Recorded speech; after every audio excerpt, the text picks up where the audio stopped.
let's be some grumpy old men and let's solve some of the problems, Terry. Let's play a game. We've got 3 things that we would do right now to address this problem, the housing supply issue, etc. Let's go in turn. I'll say, Terry, you go one. I won't answer. We won't comment on each other's idea. You ready to play that game, Terry? I am ready to play that game. What would be the number one thing you'd do right now, Terry, to address the housing problem in Australia? You've got to take all the taxes out of the system. In Sydney, 50% of the cost of a house and land package is taxes, government taxes, fees and charges at all 3 levels of government. You've got to defuse that if you want to have affordable housing and a decent supply of housing in this country. Great. I would, according to the ABS, this is my number one. According to the ABS, there's 13 million vacant rooms in Australia, right? Not houses, vacant rooms. And one of the detriments of why people don't rent out those houses is because it could affect your capital gains tax implication when you sell the principal place of residence. I would have a moratorium for 3 to 5 years that anyone that rents out their room doesn't have to, it won't affect their capital gains free implications when they sell that principal place of residence. I'd even go one step further. Pensioners can do that forever. You'll go.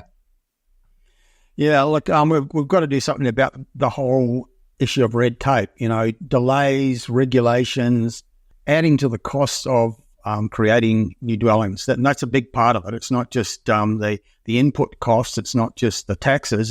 It's the red tape. That's a huge part of the problem. Mm-hmm.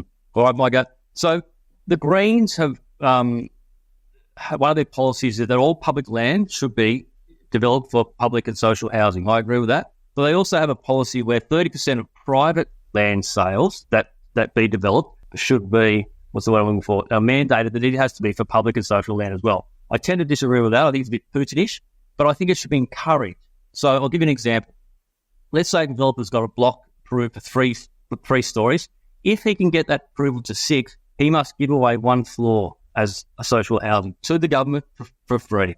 He would get the additional 2 floors. If he was to give away 1 floor and he gets to keep the profit of the 2 floors, but he has to build it all, so his donation is construction, that would encourage him to have some more social and affordable housing. Okay. Whether or not people would be willing to do that is another matter. Look, we've got to stop adding to the costs of constructing new dwellings. Every time a state government passes new regulations about the design of houses, they make it more costly. And it's been going on for a long time, but particularly in the last 3 years. As I said earlier, the cost of building the standard dwelling, a house in Australia, has increased from $320,000 to over $490,000 in 3 years. That's a 53% increase in just 3 years. And that's not including the cost of the land.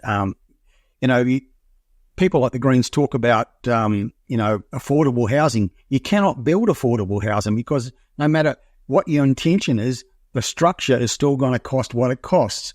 And the cost of building that typical house in Australia is now almost $500,000. Yeah. Well, as a quantity surveyor, I know I said I was going to comment on it, but as a quantity surveyor, there's a thing called the building price index, which is different to the consumer price index. And since the AIQS started tracking that, the building price index has never gone down in history. And I can't see it happening anytime soon. No, it's quite the opposite is happening just at the moment. And, they've got to address that. But honestly, is there a single politician in the country that has a clue? I don't think so. I haven't. Look, we monitor media with what we do because we're basically researchers and we're scouring media and online sources of scraps of information that inform what we do. And so we're looking at what's in media every single day right across the country. And I've not seen a single politician or journalist for that matter actually ask the question, how did we get in this mess? How did we get to this point in time? Because, vacancies below 1% is unprecedented. I've been doing this for over 40 years and I've never seen vacancies so low in so many places. But no one seems to be even asking the question, how did we get here? Because if you don't understand that, you can't fix it. Mm-hmm. I think the Minns government's plan of having, approvals around trains, hubs, etc., is a good idea. But I thought of that about 15 years ago, and I'm not in that role. But I thought it was a bit of a no-brainer. You go to Tokyo, and you see that after every station. Yeah, well, we've got politicians seeking press conference opportunities. a publicity splash, but it's not necessarily motivated by a desire to come up with real solutions. I think politicians have this vague notion that what we need to do is be building more houses, but, it's not really as simple as that. One of the things we have to do is incentivize people to become landlords. We've got to incentivize mum and dad investors. That's where 91.4% of the homes that people rent in Australia come from ordinary investors, not government, not big companies, just mum and dad investors. And they've been, over the last 5-10 years, been massively disincentivized. They've been demonized. They've been scapegoated as, the problem, when in fact they're the solution. And it's the constantly passing of regulations that favour massively tenants over landlords, and the increasing of taxes on investors. That is, the huge part of the reason why we have this incredible rental shortage, and it's just getting worse and worse. And will probably continue to, because there's no solutions being presented. That's a good segue to my final idea on what we could do, Terry. Now, this is going to be controversial, because I'm going to suggest that instead of having a building allowance rate where you claim the depreciation of the building over a 40-year period at 2.5%, increase it to 4%. So it'll make it more attractive to investors to invest. Hopefully, the developers will be able to get more off-the-plan sales, which will enable them to get funding to develop. And the government claws it back when they sell the property anyway. So it'll make it look more attractive now when we need it to look more attractive. Yeah. Well, the problem is, there's been various talk fests called by state governments in various jurisdictions around the country, and they invite all the usual suspects. But I don't. Have you ever been invited to one of these talk fests, Tyron? I only got invited once they changed the tax law, and the Treasury Department got me in to give me advice, but they'd already changed the law, and it was just having industry consultation. They'd already changed the law, Terry.